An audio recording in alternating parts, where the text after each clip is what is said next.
So I want you to remember that keeping your tub in that Goldilocks zone, which is turning 3 times a year, keeping it at 70% newness at any time, that's how you make your inventory work for you, not against you.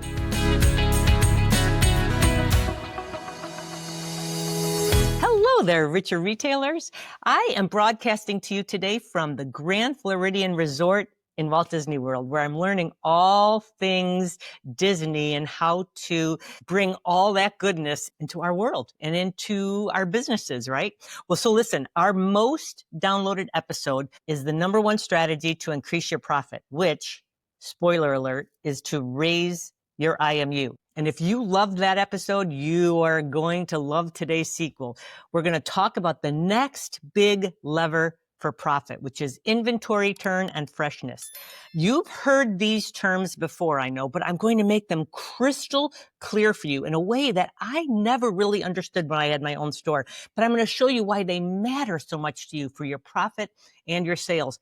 And as always, as our Retail Mavens way is, I'm going to give you simple, actionable ways for you to measure them in your store and to improve them. All right. So the first lever I'm going to talk about is not sexy. It's not, but it's so powerful. Inventory turn. Listen to this. Profit does not come from what you buy. It comes from what you sell. Let's dive in, shall we? So what is inventory turn? Inventory turn is a measure of how many times your average inventory flows through your store in a year. Now, a lot of retailers, I myself included, get confused because your store is never completely empty. I mean, you're always selling a few items, adding a few more, selling a few more. I mean, so how do you even know what your turn is, right? So let me explain it to you. Imagine your inventory is a bathtub of water, and the spout is the new inventory coming in, and the drain on the bottom is the sales going out. And then the water level is your average inventory on hand. Now, here's the magic. Turn is not about draining the tub dry, obviously. It's about how many times the amount of water you usually have in the tub flows out in a year. So, for example, if your tub ordinarily holds about $100,000 worth of inventory, but over the year, $300,000 worth of product flows through, then that's a turn of 3. You take the sales divided by what your average inventory is. That's the super practical step. All you have to do is you can find that in your point of sale or in your sales reports, right? And your annual sales divided by your average inventory. That's your term. Now listen, the goal is to aim for 3 times a year. This keeps your inventory fresh and profitable and flowing smoothly through your store. And here's where it gets visual and fun. So let's think it fun. Yes, really, truly fun. Let's think about your tub. I was so excited when I came up with this analogy. Now listen, if you have too much water in your tub, then the problem is that you're having a very slow turn and you have a lot of stale inventory is what that means. Your tub is getting close to overflowing and the water is stagnant and the inventory is sitting too long. And that always results in more markdowns, lower profit, and frustrated customers, right? Because old stuff, old product, too much water drags down margins because you have to end up marking it all down, right? Now, on the other hand, look at your spout and the water's coming in, inventory's coming in, and then we have the drain on the bottom. So your inventory is also going out. The problem is that if it's going out too fast, and so that then there's too little water, the problem then is that your tub is nearly empty most of the time. Sure, your inventory is turning fast, but your customers feel cold and empty. They don't get any chance to get comfy in all that warm water. So you end up with missed sales and unhappy shoppers, right? The just right section, the Goldilocks zone, is keeping enough water to meet demand, but keeping it flowing to stay fresh so it always stays warm, right? Then cash is not stuck in stale product. So again, the Goldilocks zone is a turn of 3 times a year, and you should have about 70% of your inventory fresh at any given time.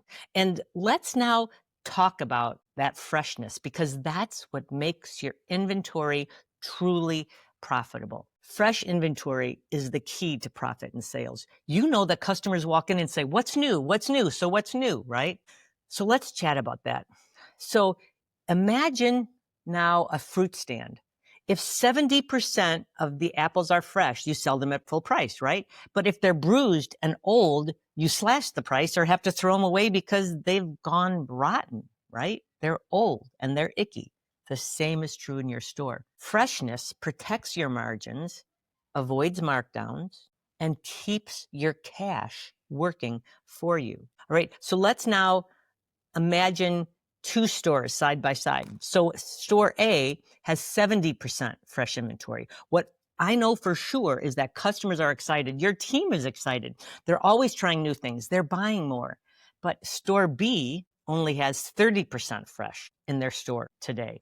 Customers say, I've seen all this before. And they walk out, right? Now, listen, I can hear you, and I probably would have said, yeah, but I mean, I'm moving it around all the time. And when I move things around, people always say things like, oh my gosh, I've never seen that product before. Did you just get that in?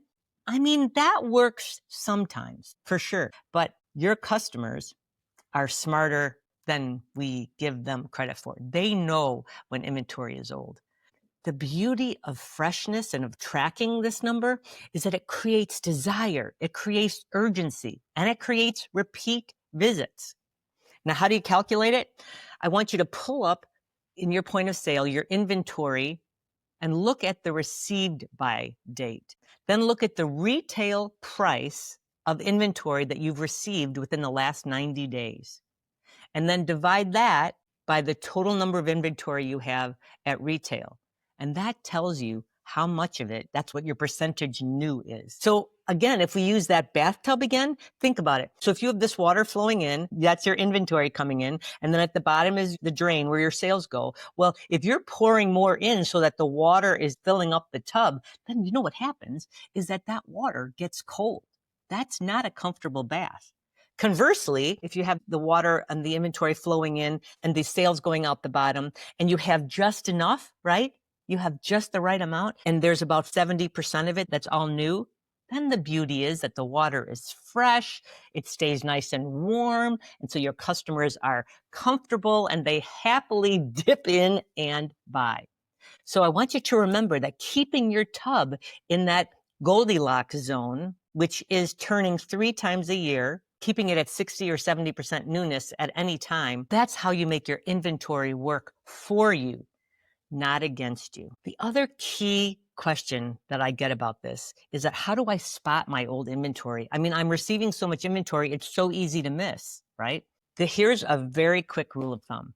Anything older than 120 days on the floor, that's how most point of sales track this, is by the number of the days. And anything that you received over 120 days ago that is still on the floor, that is suspect.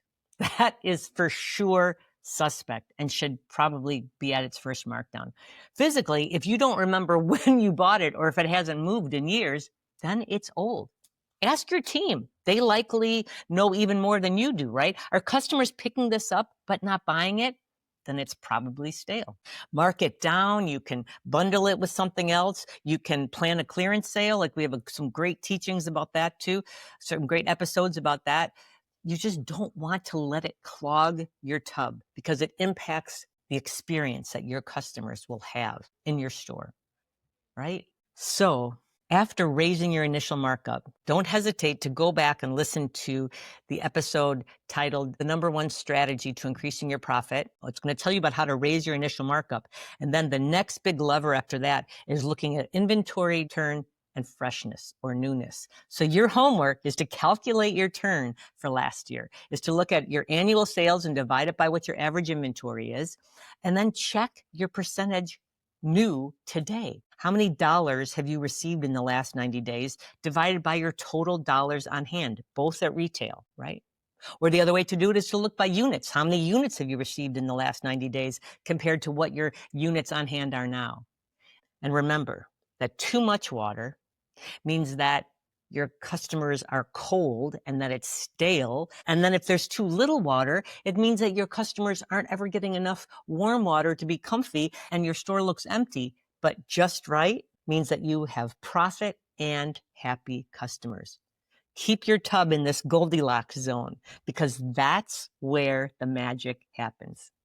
Oh, thank you so very much for being here. If this episode inspired you or encouraged you, changed you in some ways, I would love to hear from you. Please leave us a review. Connect with me over in our Facebook group at RETAILMavens FB, as in Facebook.com, or shoot me a DM. We're Retail Mavens everywhere. And I'd love to answer your questions about this. If you have any roadblocks that came up in your head, any obstacles, let's blast through them, shall we? All right, I can't wait to meet you back here again real soon. Know that you are astonishingly fabulous and you are loved. Bye-bye. Happy retailing.